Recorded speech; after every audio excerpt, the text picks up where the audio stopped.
Assalamualaikum warahmatullahi wabarakatuh. Alhamdulillahilladzi hadana li hada wa ma kunna linahtadiya laula an hadanallah. Asyhadu an la ilaha illallah wa asyhadu anna Muhammadan abduhu wa rasuluh.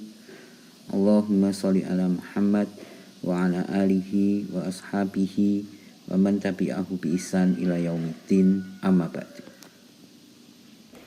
Baik, di sini kita akan membahas tentang project management, yaitu bagaimana kita mengelola sebuah project, dan model atau alat yang kita gunakan adalah apa yang dikenal dengan PERT atau CPM, Critical Path Method, dan PERT, Project Evaluation Review Technique.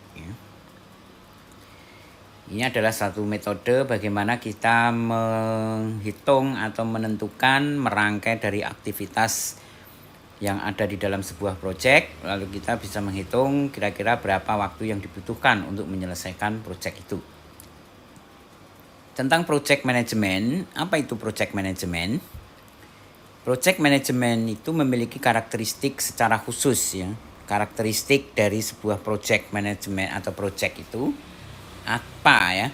Yang pertama yaitu one time operation.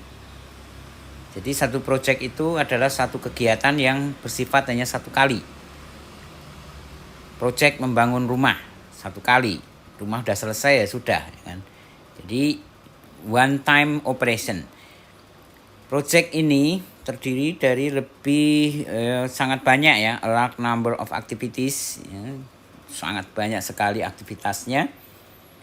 Di situ diperlukan banyak aktivitas, maka harus direncanakan dan dikoordinasikan. Dan itu termasuk biasanya adalah sebuah aktivitas yang sifatnya long time, ya kan.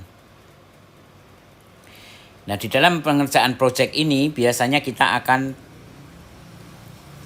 harus memenuhi dua hal, yaitu deadline. Deadline itu kaitannya dengan apa?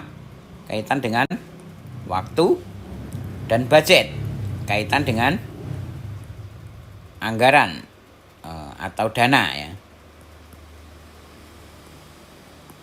Di waktu dan biaya, dana atau biaya ya kan. Proyek itu biasanya terkait dengan waktu, harus diselesaikan dalam sekian bulan, sekian tahun, dengan dana sekian. Tepat waktu dan juga harus tepat anggaran. Itu project. Contohnya apa? Misalnya building house ya, bangun rumah. Planning a meeting, merencanakan sebuah pertemuan besar ya kan, meeting. Misalnya bisa juga introducing a new product, memperkenalkan sebuah produk baru. Itu juga menjadi sebuah project. Kapan mulai didesain, kapan dibuat di prototype, kapan diinformasikan, lalu kapan di launching kan gitu kan. Nah, di sini ada dua teknik yang kita gunakan. Yang pertama disebut dengan PERT, Project Evaluation Review Technique, ya, singkatan dari itu. Kemudian CPM yaitu Critical Path Method. Keduanya adalah merupakan graphical network ya. Graphical network yang digunakan untuk planning dan coordinating. Jadi untuk membuat perencanaan dan koordinasi kegiatan dalam sebuah proyek. Kita gunakan metode itu, PERT dan CPM.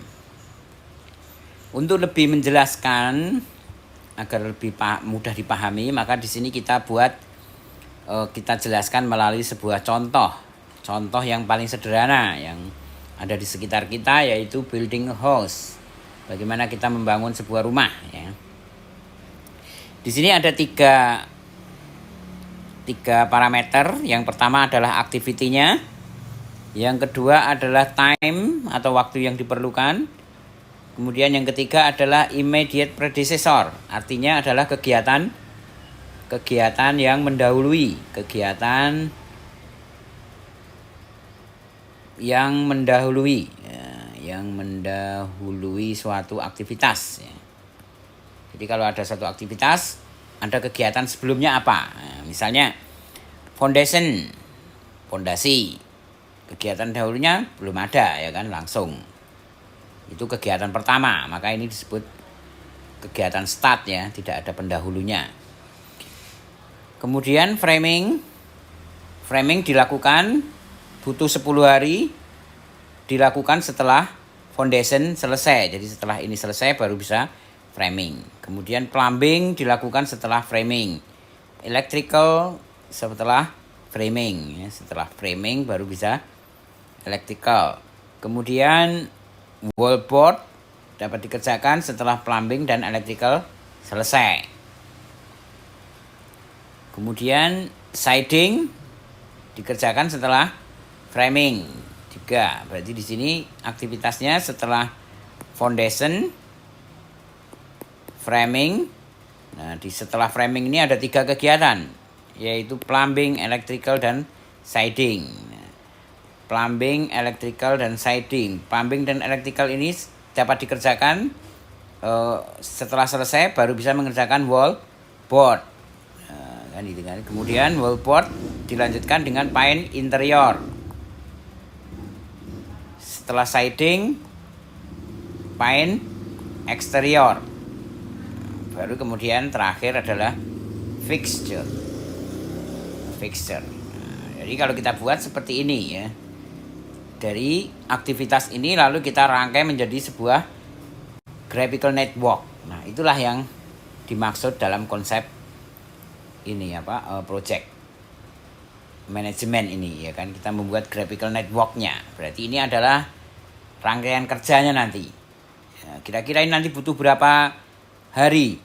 Kalau di sini 4 hari, di sini 10 hari, 9 hari, 6 hari, gitu kan seterusnya ya. Nanti ada 16 hari, ada yang 5 hari, ada yang 9 hari, ada yang 6 hari. Nah, nanti totalnya ini berapa butuh waktunya. Nah, itu dipelajari dalam project management ini. Rangkaian acara tadi juga bisa kita tampilkan dalam bentuk Gantt chart yang sudah pernah kita bahas dalam perencanaan ya, karena ini memang bagian dari perencanaan project management ini, CPM juga. Nah, dalam perencanaan ini foundation, framing, plumbing, electrical, wallboard, siding, paint interior, paint exterior, fixture.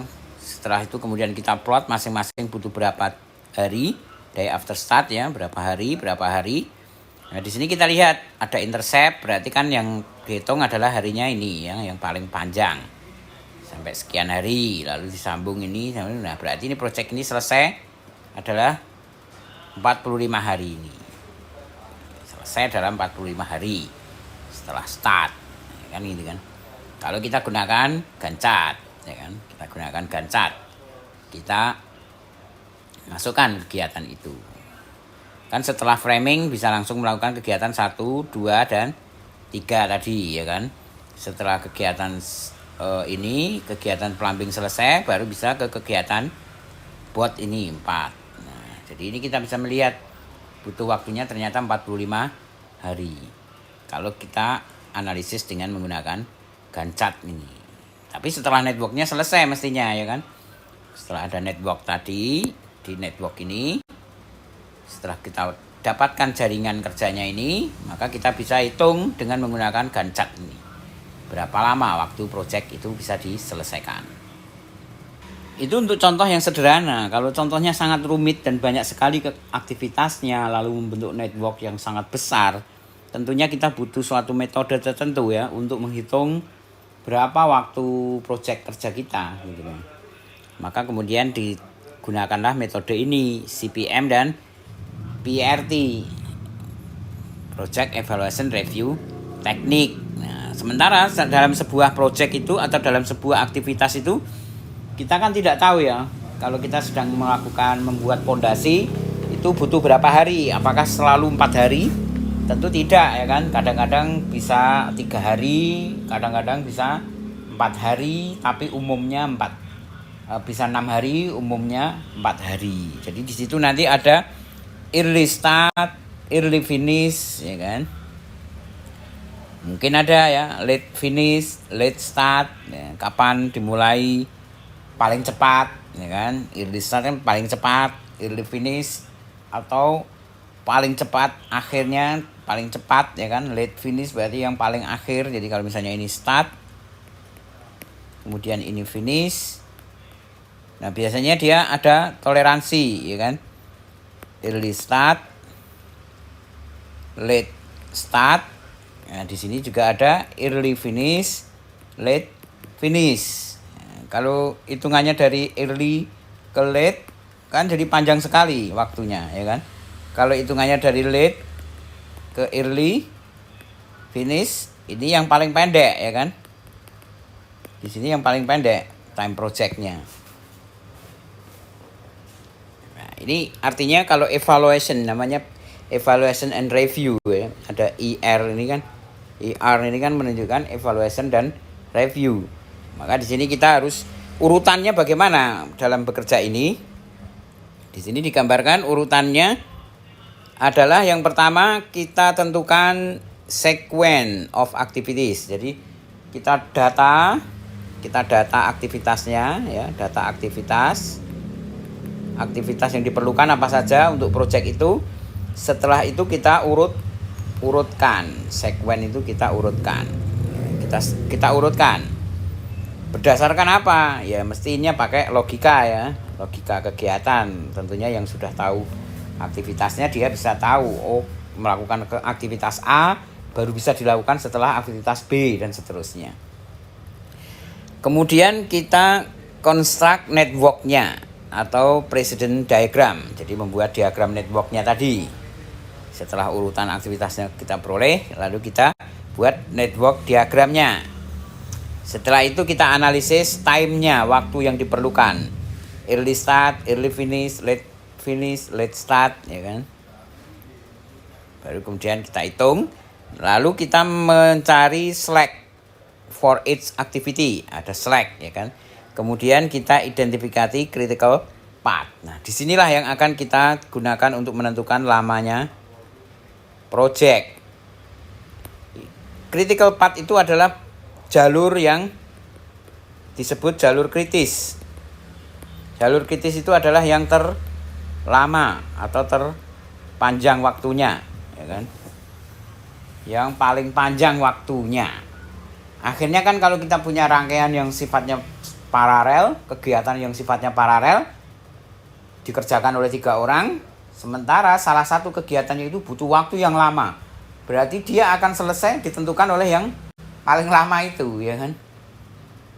Ditentukan oleh yang paling lama, karena kalau yang paling lama belum selesai dianggap kegiatan itu belum selesai gitu.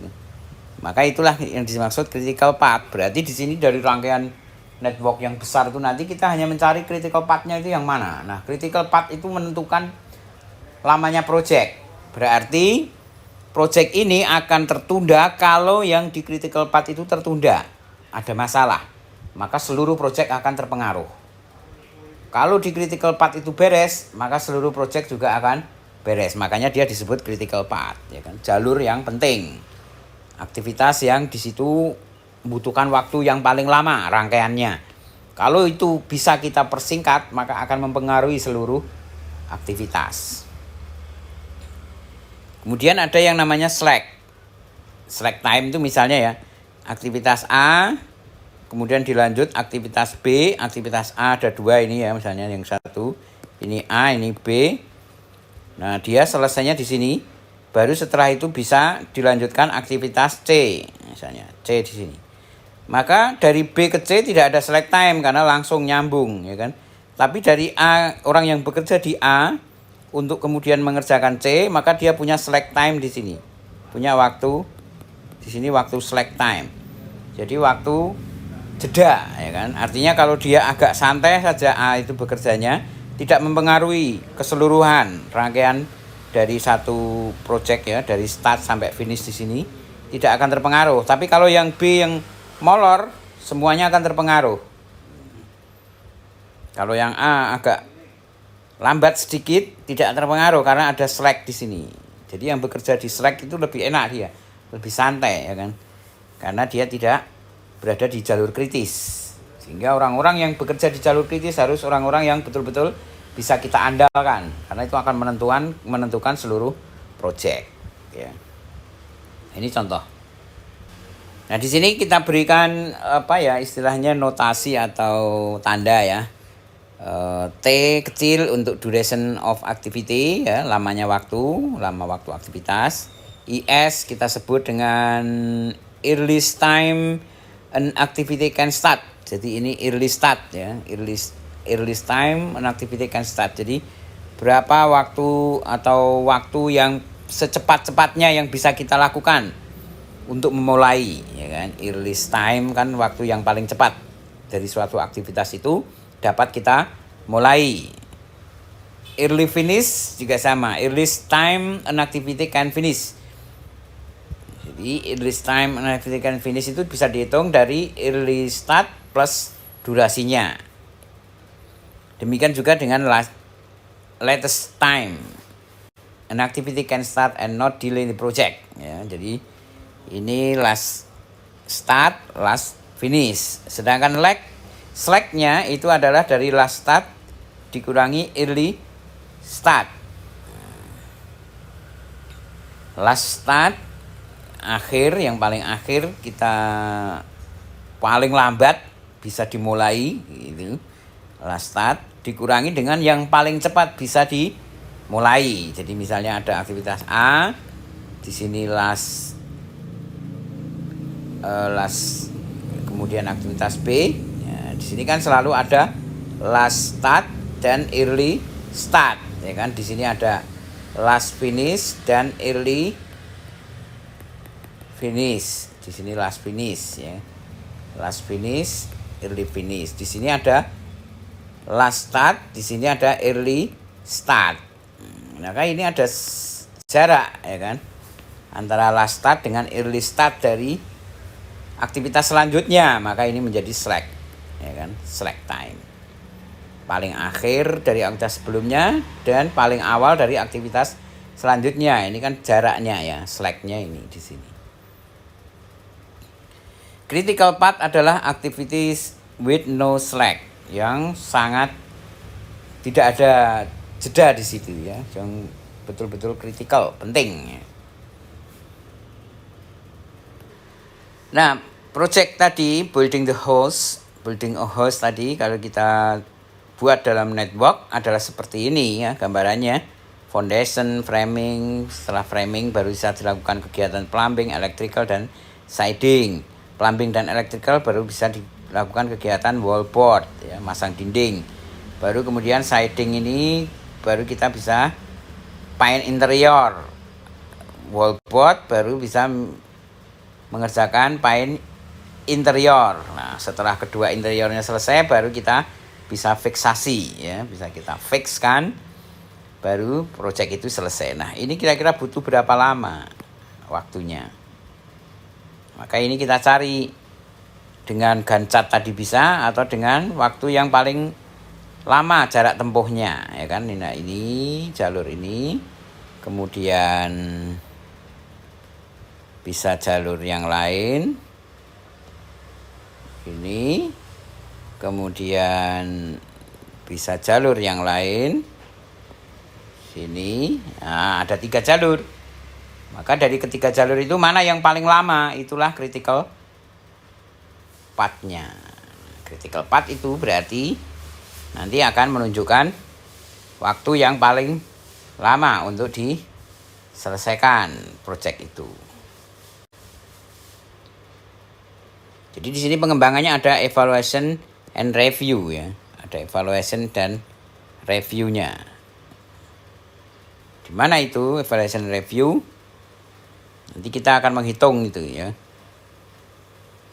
ES dan LS dan slack.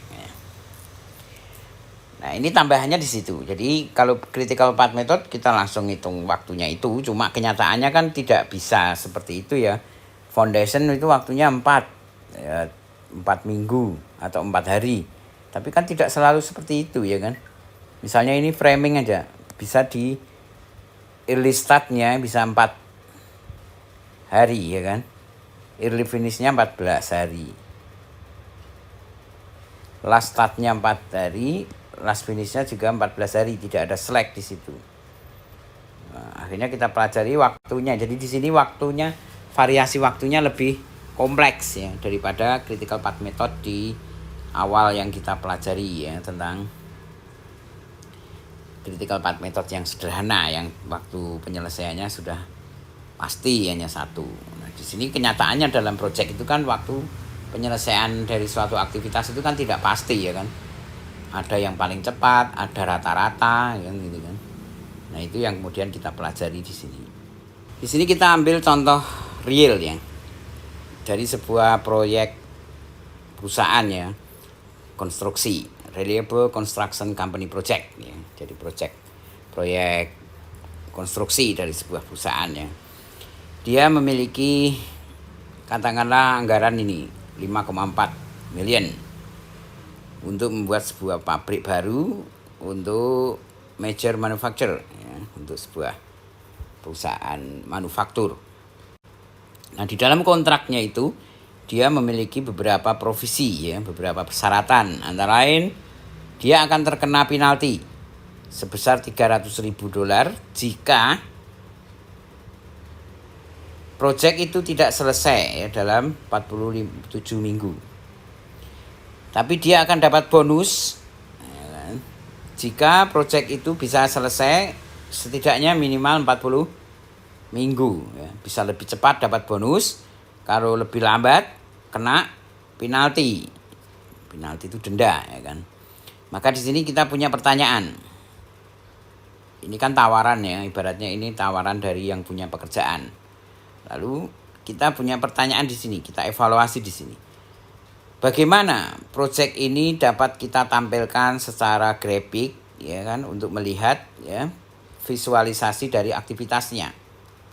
Biar kelihatan aktivitasnya seperti apa. Kemudian total time yang diperlukan untuk menyelesaikan proyek ini. Berapa ya total time-nya. Kemudian ada delay enggak? Bagaimana jika terjadi delay?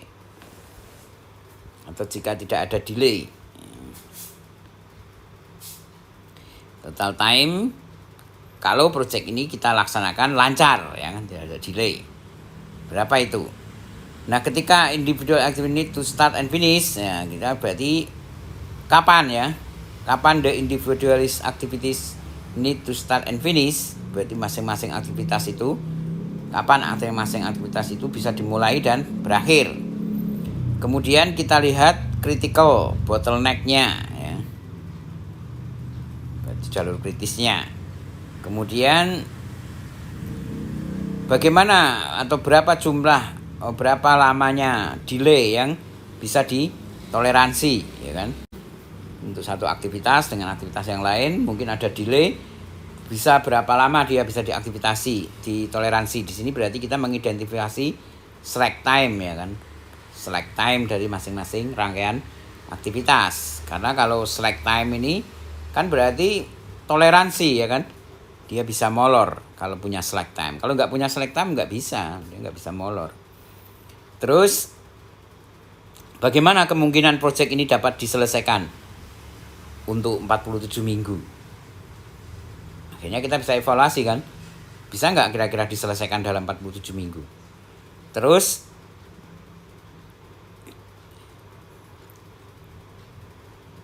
last expensive way ya kan, ada nggak nih kira-kira jalan yang terbaik ya, kira-kira cara yang termahal atau cara yang kalau kita selesaikan dalam 40 minggu, kira-kira kita punya ekstra biaya, ekstra anggaran atau enggak? Karena nanti mengejar bonus. Kalau jalurnya mahal tapi tidak semahal bonusnya kan berani kita ya kan selesaikan dalam 40 minggu agar kita bisa dapat bonus itu. Lalu sekarang tinggal monitor ya kan, monitor baru kemudian kita lakukan monitoring. Nah, ini pertanyaan-pertanyaan ini kan pertanyaan-pertanyaan dalam sebuah project management ya kan. Kira-kira benar nggak ini bisa diselesaikan dalam 47 minggu? Aktivitasnya apa saja? Terus berapa lama kalau tidak ada jeda atau tidak ada delay, tidak ada gangguan ya kan, semuanya lancar. Kemudian setiap masing aktivitas itu kita identifikasi kapan bisa dimulai, kapan tidak bisa dimulai ya kan, kapan bisa dimulai, kapan harus berakhir. Kalau dalam Sebuah proyek itu kan biasanya terkait dengan pasokan, dengan macam-macam ya variabelnya, sehingga kita identifikasi kapan bisa dimulai dikerjakan, kapan harus bisa diakhiri, ya, kapan harus berakhir, ya kan. Misalnya buat rumah kan sebelum musim hujan harus sudah selesai atapnya, baru menyelesaikan interior. Nah, itu kan ada waktu batasan, ya kan. Ada batasan kapan dimulai, kapan diakhiri dari setiap individual activity itu. Nah, ini satu contoh. Maka langkah yang pertama adalah kita buat activity list, ya, daftar aktivitas. Seperti apa itu aktivitasnya? Ini ya, kita punya aktivitasnya sebanyak ini, A sampai N. Nah, kita punya immediate predecessor, berarti aktivitas yang mendahului, artinya aktivitas A ini tidak ada immediate predecessornya, berarti dia awal ya, startnya. Aktivitas B baru dikerjakan setelah A selesai. Aktivitas C baru dikerjakan setelah B selesai. Aktivitas D dan aktivitas E baru dikerjakan setelah aktivitas C selesai. Aktivitas F baru bisa dikerjakan setelah aktivitas E selesai, dan seterusnya. Ini namanya predecessor atau aktivitas yang mendahului. Lalu estimate durationnya dalam week ya. Ini estimasi waktunya untuk setiap aktivitas ya. Setiap aktivitas ini adalah durasi waktunya masing-masing, 2 minggu, 4 minggu, 10 minggu dan seterusnya. Lalu dari daftar aktivitas tadi kita buat networknya berdasarkan predecessor tadi, ya kan. Aktivitas A 2 minggu, lalu aktivitas B setelah aktivitas A, berarti kita buat jalurnya setelah A. Aktivitas C setelah aktivitas B, ya kan. Kemudian aktivitas D dan E setelah C, maka kita buat jalurnya seperti ini. Aktivitas I setelah C. Nah, akhirnya kita buat seperti ini. Berarti kita punya jalur berapa ini? 1 di sini, ya kan. Bisa 2 ini. Bisa 3. Nah, ya kan. Bisa 4. Nah, bisa 5. Nah, bisa 6. Oh, ada 6, ya kan. Ada 6 jalur. Nah, 6 jalur itu kemudian kita cari critical path-nya. Di antara jalur-jalur itu mana yang merupakan critical path. Path through network is one the road following the arrows from start to the finish node. Jadi dari start sini sampai finish kita ikuti jalur ini. Nah, ini disebut path, ya kan. Kita ikuti di situ jadilah path.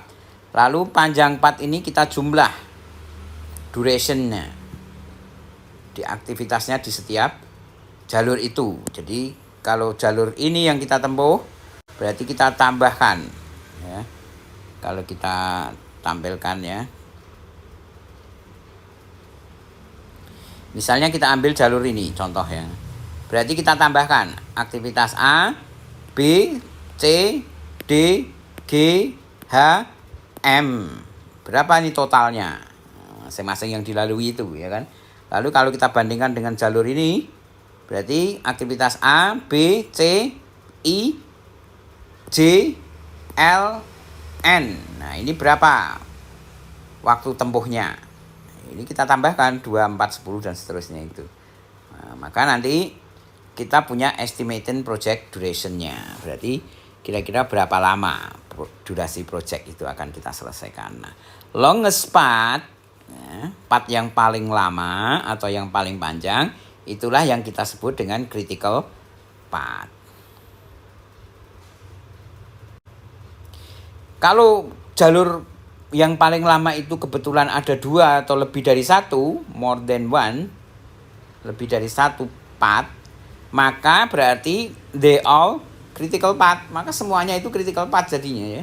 Tidak perlu salah satu ya, keduanya itu. Kalau yang paling panjang itu ada 2 jalur ya, berarti 2 jalur itulah critical path-nya. Nah, makin banyak yang critical path berarti project ini makin ketat gitu. Makin ketat. Dalam sebuah project manajemen seperti itu, kita evaluasinya harus kita cari critical path-nya gitu. Karena itu nanti akan menentukan keseluruhan project. Maka kemudian kita evaluasi masing-masing, ya kan. Ternyata ini 40 minggu, 31, 43, 44, 42, 41, 42. Berarti critical path-nya yang mana? Critical path-nya adalah yang 44 ini. Ini merupakan critical path. Yaitu jalur dari A, B, C, E, F, G, L, N. Berarti yang mana itu? A, B, C, E, F, A, B, C, E, F, A, B, C, E, F, G, L, N. Nah ini jalur critical path-nya. Ini yang butuh waktu 44 minggu. Ini yang paling lama. Berarti orang yang bekerja di sini harus diawasi betul, dimonitor betul. Karena kalau terjadi gangguan di sini akan mempengaruhi seluruh project. Nah, ini ya. Setelah kita evaluasi JLN ini sampai finish. Ini yang disebut critical path-nya. Cukup mudah ya sebenarnya di sini bagaimana kita mengevaluasi sebuah project dan menghitungnya ya kan. Nah, sekarang bagaimana kalau ada early start dan early finish? Wah, ini agak rumit perhitungannya ya kan, karena ada early start, early finish. Berarti waktunya ini kan tadi kita menghitung hanya 2 ini. Sekarang ada 2 jenis ya kan. 0 dan 2. Kita dulunya menghitung 4. Ternyata ini ada 2 jenis yaitu 6 dan 2. Semula kita menghitung hanya 10. Tapi ini nanti bisa bergeser. Ada early startnya 6, early finishnya 16. Ketemunya 10. Kalau early start dengan last finish jadi lebih panjang lagi nantinya ya kan. Nah, di sini perbedaannya adalah masalah perhitungan waktunya. Jadi kita lakukan evaluasi dari perhitungan waktunya. Nah, dari sana kita akan bisa menghitung slack ya, slack dari last finish ke early finish di setiap jalur tadi atau activity tadi kan. On critical path atau tidak. Nah, ini kita evaluasi. A itu dalam critical path, C juga. Kemudian apa? E, F, G, L, N. Nah, ini yang dalam critical path. Ternyata tidak ada slack time-nya ya. Ternyata semua yang di jalur critical path itu slack time-nya adalah 0 ya kan, tidak ada slack time-nya. Berarti orang yang bekerja di critical path itu nggak bisa santai ya kan, nggak punya waktu lengang ya. Slack time itu waktu jeda ya, ibaratnya kayak gitu. Kita sudah selesai mengerjakan satu pekerjaan, untuk memulai pekerjaan selanjutnya ternyata tidak harus segera, ada jeda waktu. Nah, itu namanya slack time. Nah, ternyata pada critical path itu tidak ada slack time. Kalau yang tidak dalam critical path ada ya, 4 minggu slack time-nya. Ini malah 4 minggu, 2 minggu ya kan. Yang tidak di dalam critical path. Jadi kita lihat di sini ya kan, yang dalam critical path semua slack time-nya 0. Tidak ada slack time. Critical path 0 ya kan. Ini critical path 0. Critical path 0. Critical path ini juga 0. Berarti yang bekerja di jalur kritis itu memang harus orang-orang yang bisa diandalkan, disiplin tinggi dan seterusnya.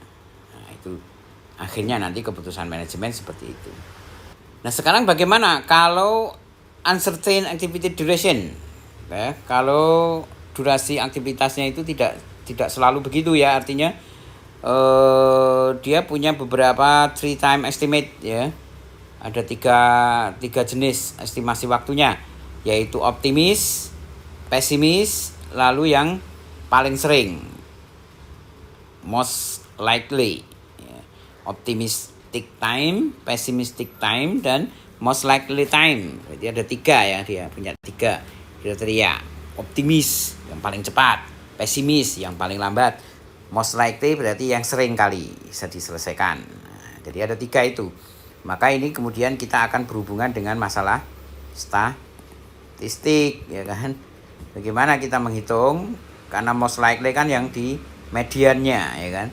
Optimis di paling cepat, pesimis yang paling lambat. Nah, mediannya di sini. Berarti kita akan menghitung beta distributionnya ya kan. Asumsi beta distribution di sini misalnya.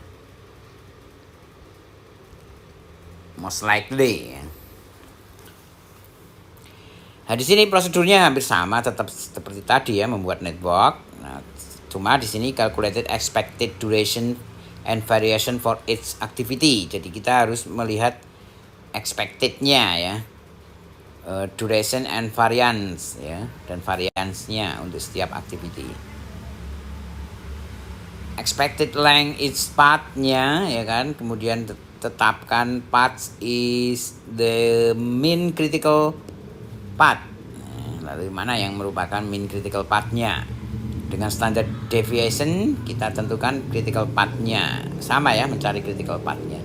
Cuma di sini karena ada statistiknya, tadi kita membuat rata-ratanya ya kan, waktu rata-rata.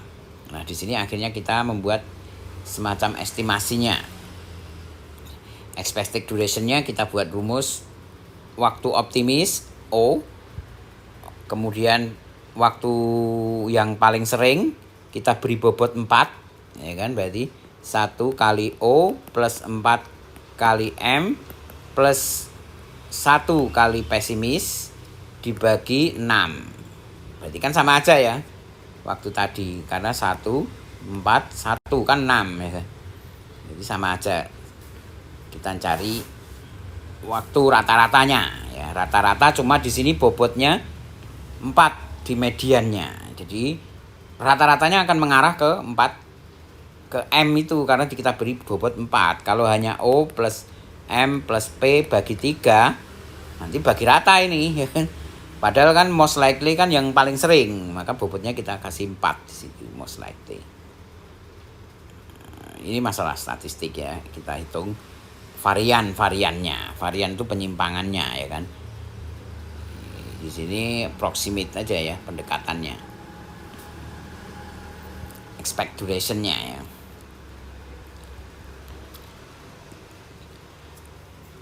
Maka akhirnya kita put expected length and its path ya, masing-masing berapa itu expected length-nya, expected duration-nya.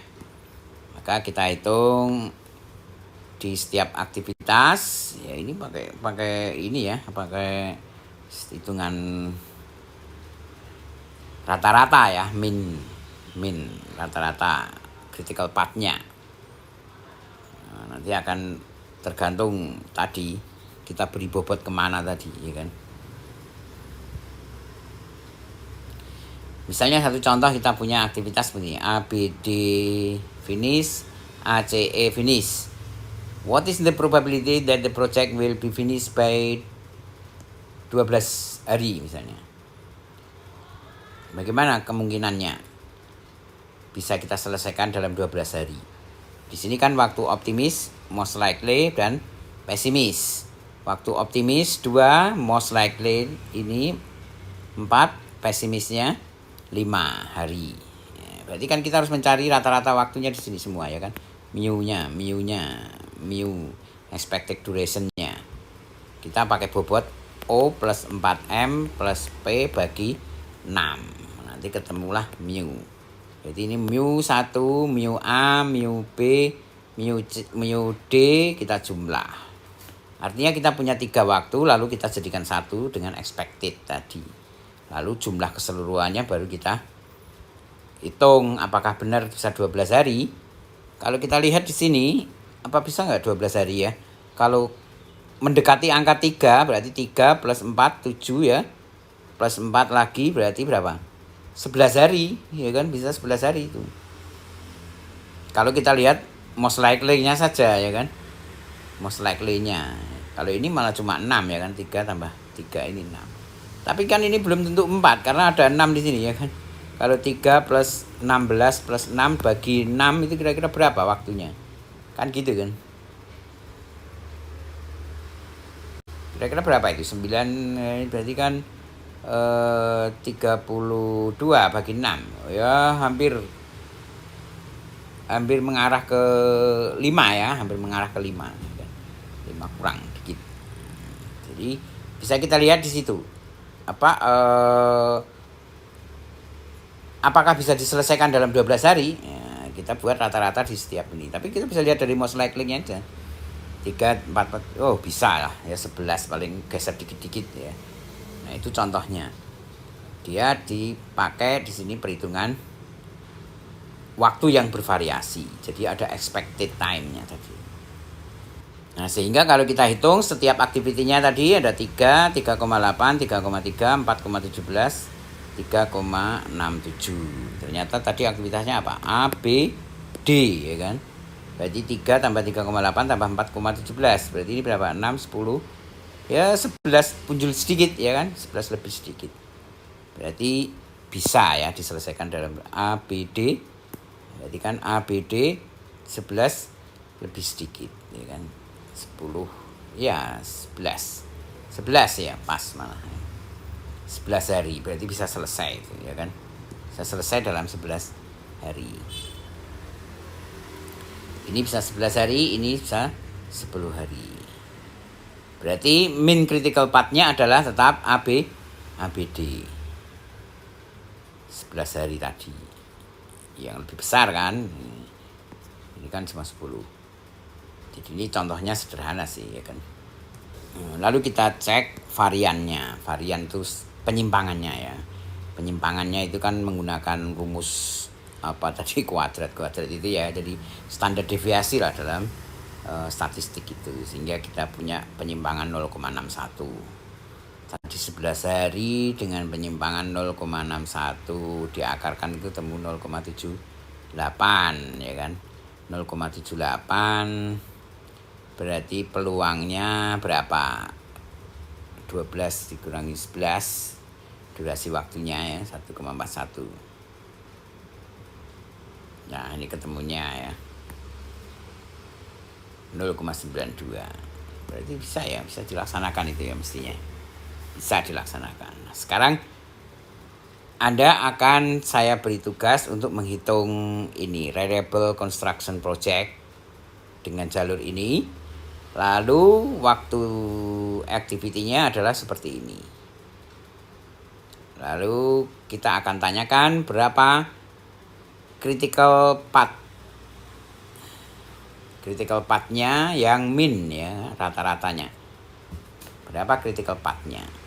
Ya seperti contoh tadi, yang sederhana tadi, tetapi untuk project yang reliable ini, project konstruksi yang asli. Jadi ini kan contoh, kalau yang ini hanya sederhana ya, contoh 2 jalur saja. Nah, sekarang dari contoh itu kita terapkan ke yang reliable construction project network ini dengan data seperti ini. Nah, silahkan dikerjakan, nanti di-submit di kolom tugas. Baik, demikian yang bisa saya sampaikan tentang project management. Ini tentu perlu diberkali walaupun nanti tidak banyak yang bekerja di project ya. Tapi setidaknya Anda mengerti bagaimana ya membuat sebuah konsep perencanaan yang berbentuk project yang dibatasi waktu dan anggaran tadi. Jadi di sini memang ketat project ini. Baik, demikian yang dapat saya jelaskan. Semoga bermanfaat. Kita akhiri pertemuan kita. Assalamualaikum.